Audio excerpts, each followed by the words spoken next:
एक सपना जो कभी पूरा नहीं हो पाया, एक पिता जिसने अपनी हद से ज्यादा कोशिश की और एक बेटी जिसने पूरी दुनिया से ज्यादा खुद को दोषी ठहराया। यह कहानी है रीना यादव की। जिंदगी के सफर में कुछ कहानियां ऐसी होती है जो गांव कस्बों में जन्म तो लेती है, पर उनका दर्द, उनकी गूंज शहरों की भीड़ में भी कहीं खो नहीं पाती। रीना यादव वह लड़की जिसने पूरे शहर को रोशन कर दिया। उत्तर प्रदेश के एक छोटे से कस्बे में, जहां सुबह के साथ ही खेतों में हल्की आवाजें घूमती थी और शाम तक थकान में लिपटी आंखें नींद को ढूंढती रहती थी, वहां रहती थी रीना यादव, एक शांत, सरल लेकिन सपनों से भरी लड़की। रीना 3 भाई बहनों में सबसे बड़ी थी, 2 छोटे भाई और वह एक, जिसे परिवार की उम्मीदों का भार भी था और प्यार का सबसे बड़ा हिस्सा भी था। पिता रामस्वरूप यादव जो खेतों में मजदूरी करते थे, उनके पैरों की पड़ी पपड़ियां ही बता देती थी कि उन्होंने जिंदगी से कितनी लड़ाइयां लड़ी है। माँ शारदा यादव एक सरल गृहिणी जो अपनी थकी आवाज में भी बच्चों के लिए मिठास रखती थी। वह परिवार गरीब था, लेकिन रीना, उसने कभी अपने सपनों को गरीबी का बंधन नहीं बंधने दिया, क्योंकि जब उसने 12th क्लास में शहर में टॉप किया तो पहली बार पूरा शहर उसके घर के सामने इकट्ठा हुआ था। लोग कह रहे थे, अरे यादव जी, आपकी लड़की तो कमाल कर दिया, इसको तो डॉक्टर बनना चाहिए, कोटा भेजो, कोटा, वहीं से बनते हैं बड़े डॉक्टर। रीना सिर्फ मुस्कुरा रही थी। शायद उसे भी विश्वास नहीं हो रहा था कि छोटे से शहर की ये साधारण लड़की इतनी बड़ी बात कर सकती है। लेकिन पिता, उनकी आंखों में गर्व से ज्यादा डर था कि क्या वह अपनी बेटी के सपनों तक पहुंच पाएंगे।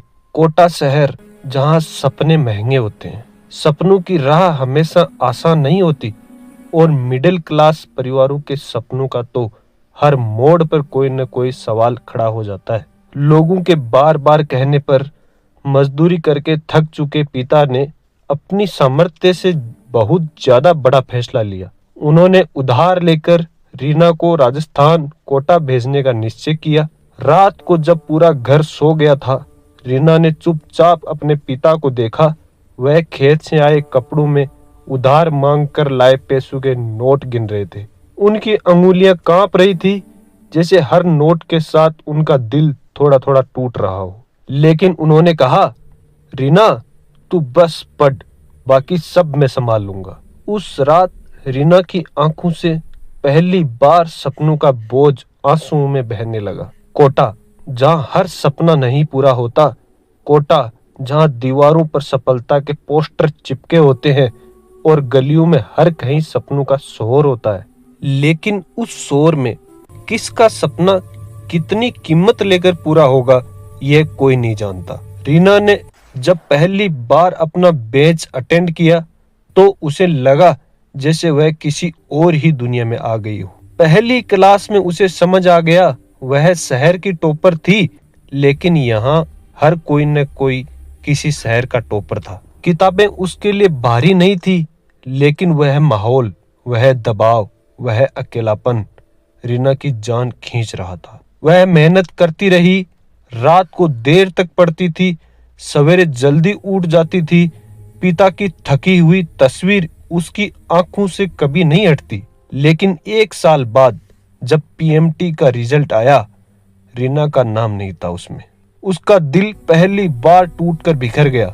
फिर अपने आप को संभालने की कोशिश की। रीना रोई नहीं थी, वह रो भी कैसे सकती थी। पिता ने उससे कहा, फिर से पढ़ बेटा, इस बार हो जाएगा, मैं जमीन बेच दूंगा, तेरी पढ़ाई रुकने नहीं दूंगा। रीना बोली भी नहीं, वह सिर्फ देखती रही। उस जमीन को जिस पर वह बचपन में खेलती थी, अब उसके सपनों की कीमत बन गई थी। कोटा में दूसरा साल शुरू हुआ, लेकिन इस बार रीना के दिल में उत्साह नहीं था, बल्कि डर था।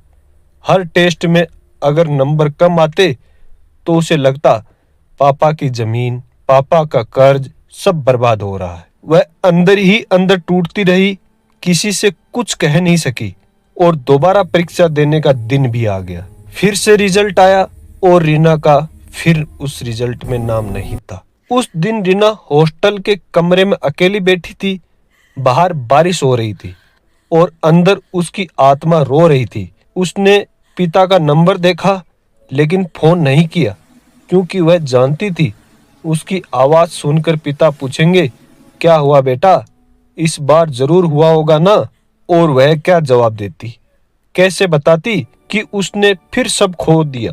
रात को उसने एक कागज निकाला, कलम उठाई और कांपते हुए लिखा, पापा मुझे माफ कर दीजिए, मैं आपकी जमीन, आपका कर्ज, आपकी मेहनत का बोझ नहीं उठा पा रही हूँ। मेरी वजह से आपने बहुत सहा, अब मैं और सह नहीं सकती।